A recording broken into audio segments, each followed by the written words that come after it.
Salam sadis, salam weekend. Ketemu lagi di channel Sayur Bening di hari weekend. Hari yang santai, market juga santai. Market yang membosankan, yang kentang, ya kan. Ada yang bilang, kok ganti jangan kentang. Ya, bantet, bantet. Kayak orang buat kue itu nggak mau kembang ya, nggak mau naik gitu ya, juga nggak bantet gitu ya. Marketnya juga lagi gitu. Tapi ya memang minggu ini santai ya di mana-mana, terutama di dunia barat ya. Amerika, Eropa, mereka yang market-market besar ya kan, itu pada holiday gitu. Apalagi ini hari yang lebih apa ya, secara religious mereka lebih down dulu, tune down dulu, nggak masuk market gitu, ya kan. Kalau Asia ya sebagian Singapura gitu memang agak down, Australia gitu ya kan, Hong Kong juga nggak terlalu gimana. Makanya market flat aja gitu, nggak terlalu gimana eh, beberapa hari ini gitu ya kan. Kita lihatlah hari Senin nanti baru buka market ya kan. Ini saya buat video market cap di 1 triliun,181, volume drop sekali ya, 29,3 billion. Dominance 45,9. Nah, dominance source-nya lebih turun lagi ini. BTC di 28.000,42 dolar, ETH di 1.869, BNB 312 ya kan. XRP agak sorong ke atas balik ke 51 sen. Cardano juga ke 38 sen. Ya overall sideways juga lah, masih sideways. Dia ada ini market yang membosankan ya kan. Hari ini udah tanggal 8, besok tanggal 9, Minggu, terus tanggal 10 pagi itu kita lihat weekly candle-nya.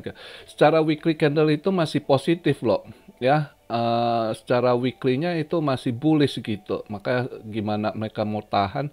Cuma tetap kita harus hati-hati karena Senin buka market udah tanggal 10 ya kan. Ya mungkin masih sesaat disorong gitu ya, karena ETH eventnya kan 12-13 kalau nggak salah ya. Nah itu yang kita juga agak harus wanti-wanti. Takutnya ETH juga udah mulai pada mau sell, ada kalau mereka udah pada cuan, ada yang udah mau sell gitu ya kan. Karena banyak kan begitu, buy the rumor, sell the news ya kan. Sebelum hari H udah pada lepas barang lagi nanti ya kan. Ya, kita lihat lah. Atau ya sampai di hari H kali ini ETH disorong, udah itu pada TP, pada lepas barang, itu yang juga harus hati-hati gitu ya kan. Tapi overall kalau kita lihat lah weekly-nya nanti nutupnya di mana gitu ya. Kalau secara weekly itu masih weekly kalau nggak salah, minggu kemarin saya cek itu weekly, saya belum cek lagi chart weekly-nya. Itu kalau nggak salah weekly masih ada bullish divergence kalau nggak salah gitu. Kalau nggak salah saya gitu ya, nanti saya lihat lagi ke minggu. Masih oke lah secara chart weekly gitu ya. Jadi kita lihat nanti weekly-nya nutup di mana gitu. Untuk hari ini, besok minggu juga saya rasa flat aja lah.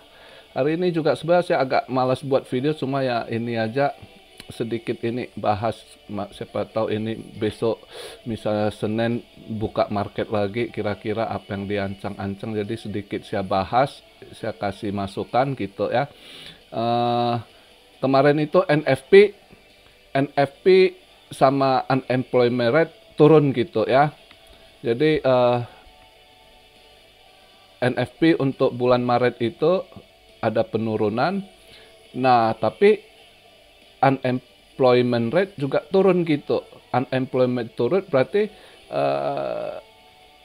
masih kelihatan overall dia punya lapang pekerjaan masih kuat gitu. Sedangkan Fed masih harap dia agak lebih drop lagi unemployment rate kan. Memang kalau kita lihat hari Kamis yang jobless claim, angka gembel itu kan weekly, mingguan gitu ya. Kalau unemployment rate ini kan bulanan gitu. Jadi mungkin bulan depan kita lihat mungkin yang lebih drop gitu ya. Ini udah kelihatan drop. Mungkin bulan depan unemployment rate yang mungkin agak naik gitu ya, bukan turun. Nah di situ kalau turun masih ada satu hal yang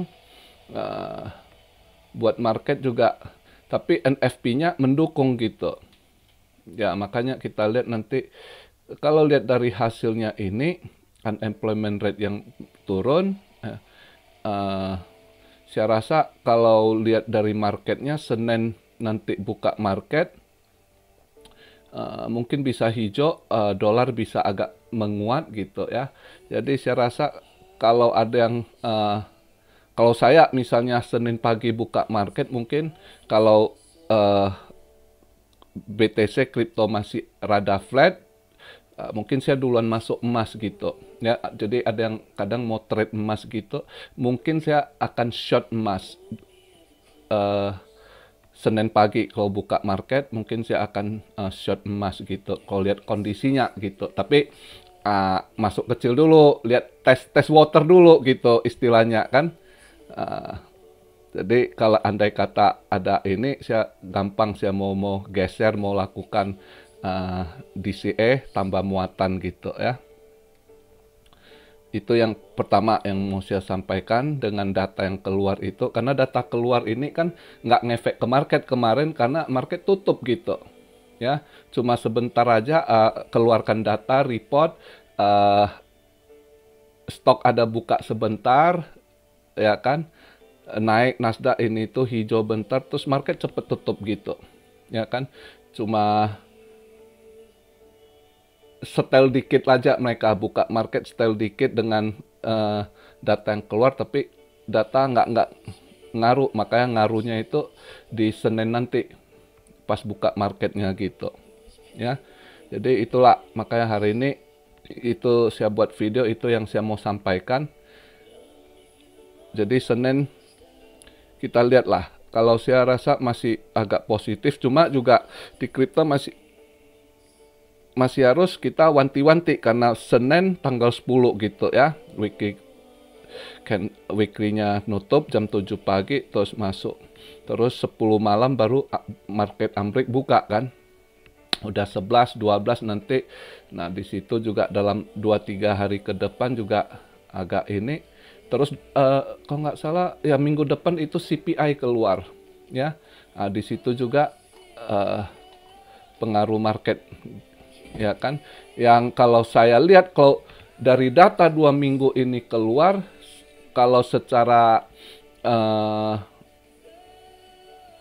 perkiraan saya rasa CPI nggak akan sesuai yang diharapkan Fed, yang pengennya kan dia lebih kenceng turunnya gitu. Andai kata CPI ada turun ini data bulan Maret ya kan, mungkin turunnya kecil juga. Tapi nanti bulan 5, bulan 6 justru kemungkinan akan naik balik karena baru aja minyak naik lagi gitu kan, efeknya kan nanti kenanya. Ini kan baru naik di bulan April gitu. Itu efeknya mungkin beberapa bulan ke depan gitu ya. Nah, itu juga. Sedangkan kalau dilihat dari data yang keluar PCE apa jobless beberapa ini ya, PPI gitu ya, PMI-nya gitu, terus data itu kelihatan. Kalau saya punya perkiraan CPI belum gimana turun. Andai kata keluar minggu depan CPI mungkin keluar turunnya dikit gitu. Nah itu pusing itu, Fed udah pusing gimana dia mau ini, karena nanti minyak ke depan naik lagi gimana ininya. Sedangkan kondisi dia Fed juga di bulan-bulan Mei ini bisa aja kalau makin ambruk, makin banyak yang tutup ya kan, bank udah jelas banyak yang uh, collapse gitu ya. Makanya bisa aja kalau perkiraan saya Fed udah paling kalau misalnya dia mau naikkan terakhir di bulan Mei ini. Saya lihat kalau makin nggak benar ekonomi bisa aja dia pause gitu. Udah pause gitu. Tapi dia nggak pivot. Kalau pivot dia pause dulu. Dia nggak karena dia pivot nanti sekalian turunkan dengan turunkan rate itu ya mungkin di summer kayak itu paling cepet saya rasa. Andai kata makin anjlok gitu. Karena ini banyak perusahaan makin akan tutup. Pertama yang gede-gede masih akan lay off orang gitu, karyawannya. Makanya kita lihatlah ke depan. Jadi hari ini santai itu yang kita bahas untuk video hari ini. Sedikit jawab, ada yang tanya, kok tolong bahas Taiwan gimana? Taiwan dengan Cina ini. Taiwan dengan Cina sebenarnya secara kalau saya lihat yang saya pantau Cina masih pakai cara soft gitu. Sebenarnya walaupun dia militer dia pasang, kadang bentrok dikit karena latihan perang Taiwan dengan Amerika gitu kan. Tapi sebenarnya Cina pakai soft gitu. Seperti apa dia tangani? Sama seperti Hong Kong. Anda lihat Hong Kong sekarang kan udah diem gitu, ya kan? Bagaimana cara ini Cina nundukkan? Secara budaya, secara kultur, soft, dia pakai cara soft. Itu public figurnya semua diundang, bintang film. Sekarang lebih banyak bintang film, penyanyi, public figure yang itu eksis di China, di kolaborasi gitu. Jadi pakai budaya dan kultur untuk, makanya udah agak ini Hong Kong kan setelah udah terakhir demo-demo yang terus sekarang kan udah soft gitu. Nah, Cina juga begitu sama Taiwan. Ini mulai dia tarik-tarik aktor aktrisnya yang terkenal, public figurnya untuk eksis di China. Kayak mereka baik-baik aja. Tapi di belakangnya ini, saya rasa akan ada yang pengen Cina sama Taiwan perang gitu. Yaitu siapa? Itu Amerika atau NATO. Yang jelas NATO kayaknya ada main... Barat ini dengan kondisi ekonomi sebab pengen create war. Mereka mau buat perang gitu. Nah, setelah Rusia, Ukraina ini sebab target mereka di Taiwan. Maka agak sedikit Taiwan hati-hati. Ada aja nanti entah dari NATO siapa mata-mata atau apa yang buat pancing di air keruh, mau buat panas situasi atau ada tembak. Itu bisa aja. Ya kan? Jadi masih ini termasuk kami yang di Jepang juga siap-siap gitu ya, karena Jepang juga ditekan, ada dari Korea Utara, Rusia juga mancing-mancing ya kan, terus Cina juga ini provokasi gitu kan, maka Jepang juga udah lebih ini lagi, kalau mau perang dia juga udah siap gitu. Tapi buat saya apapun itu isu perang, buat saya nggak terlalu ngaruh lah. Tahu akan ada yang mereka mau mainkan, tapi saya masih percaya belum akan terjadi gitu. Ya, mungkin Tuhan belum izinkan lah buat saya ya untuk perang dunia ketiga. Banyak yang tanya, kok gimana perang banyak berita gambar buat saya. Belum saatnya, belum tiba waktunya untuk perang. Walaupun ini berita gembar-gembor, inilah salah satu dari hembusan si jahat buat manusia, fearness. Tapi kalau Anda paham, yang kuat di dalam iman Anda juga nggak perlu takut. Hembusan-hembusan fear yang ditiupkan dari si jahat itu,